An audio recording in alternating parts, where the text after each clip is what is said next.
ഇന്നത്തെ പരിപാടി ഇന്ന് നമ്മളൊരു പുതിയ സാധനം ട്രൈ ചെയ്ത് നോക്കാം. Japanese fluffy sponge cake. Simple പരിപാടിയാണ്, ഫസ്റ്റ് ടൈമാണ്. ചുമന്ന് ട്രൈ ചെയ്ത് നോക്കാം.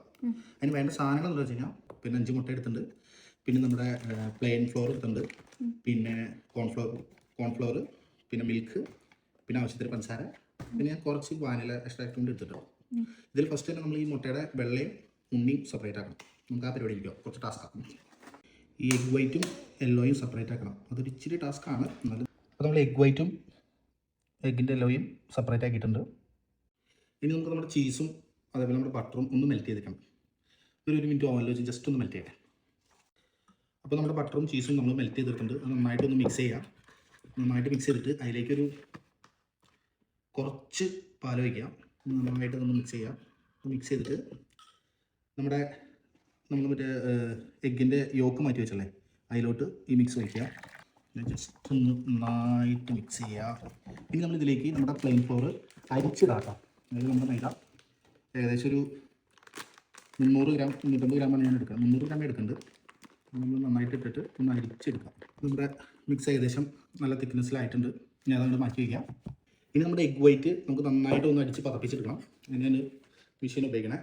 നമ്മൾ എഗ് വൈറ്റ് നന്നായിട്ട് അടിച്ചെടുക്കുന്നതിനൊപ്പം ഒരു 3 ടൈമായിട്ട് ആവശ്യത്തിന് പഞ്ചസാര ചേർത്ത് കൊടുക്കാം. അത് നമ്മുടെ എഗ് വൈറ്റ് നല്ല അടിപൊളിയായിട്ട് അടിച്ച് പതപ്പിച്ചെടുത്തിട്ടുണ്ട്. ഇത് മാറ്റി വയ്ക്കാം.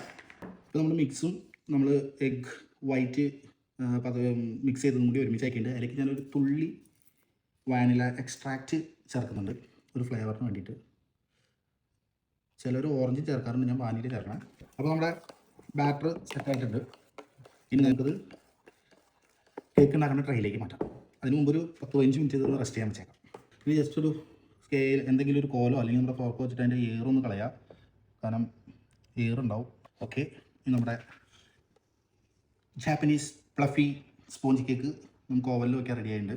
പക്ഷെ നമ്മൾ സാധാരണ കേക്ക് വയ്ക്കുന്ന പോലെയല്ല ഇത് വയ്ക്കണം. ഇത് വയ്ക്കുന്നതിന് ചെറിയൊരു വ്യത്യാസമുണ്ട്. അതിനിപ്പോൾ കാണിച്ചാൽ നമ്മൾ കേക്ക് വയ്ക്കുന്നതിന് മുമ്പ് ഇതേപോലത്തെ ഒരു ട്രേ എടുത്തിട്ട് അതിൽ കുറച്ച് ചൂടുവെള്ളം ഒഴിക്കണം. ഹോട്ട് വാട്ടർ ഒഴിച്ചിട്ടുണ്ട്. ഇനി നമ്മൾ ഓൾറെഡി 150 ഡിഗ്രിയിൽ നമ്മുടെ ഓവൻ പ്രീ ഹീറ്റ് ചെയ്തിട്ടുണ്ട്. കേക്കിൻ്റെ ബാറ്റർ നമ്മൾ ഇറക്കി വയ്ക്കുകയാണ്. ഇത് 150 ഡിഗ്രിയിൽ ഒരു അരമണിക്കൂർ വയ്ക്കണം. അതിനുശേഷം നമ്മളൊരു 130 ഡിഗ്രിയിൽ ഒരു അരമണിക്കൂർ കൂടി വയ്ക്കണം. അത് ഇനി നമുക്ക് നോക്കാം.